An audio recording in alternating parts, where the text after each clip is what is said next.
এই যে দেখতে পাচ্ছ আমি একটা অড জামা পরে রেডি হয়ে গেছি, কারণ এটা অনেকদিন আগের ভিডিও, তখন ঠান্ডা ছিল। আর তার উপর শ্রাগ আর টুপিও পরেছি। আর এই যে পুচকু পাপিটাকে দেখছো, এর নাম হচ্ছে চিকু। শুভর বান্ধবীর বাড়িতে চলেছিলাম, ওকে পিক করে আমাদের যাওয়ার কথা ছিল শুভরই আর একটা বান্ধবীর বাড়িতে, যার বার্থডে।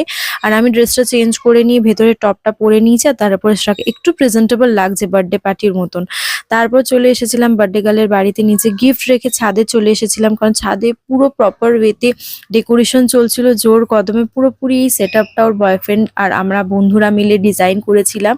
ও কিছুই জানতো না, পুরোপুরি সারপ্রাইজ ওর কাছে। তারপর ওকে উপরে আনা হলো, ও তো পুরো সারপ্রাইজ হয়ে গেছিল, ভিডিওটাতে অত কিছু দেখাতে পারিনি।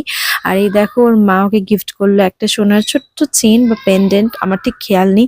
তারপর কেক কাটা হলো। আর প্রত্যেকটা পার্টিতে একজন তো থাকেই, বা গ্রুপে যার বাড়ি যাওয়ার তারা থাকে, তো সেটা হচ্ছে আমি। তো আমি তাড়াতাড়ি চলে এসেছিলাম, বাড়ি থেকে অ্যালাউ করে না বলে। রাতে ছিল বিরিয়ানি, চিকেন চাপ আর পকোড়া। আই হোপ ভিডিওটা ভালো লেগেছে, ভালো লাগলে লাইক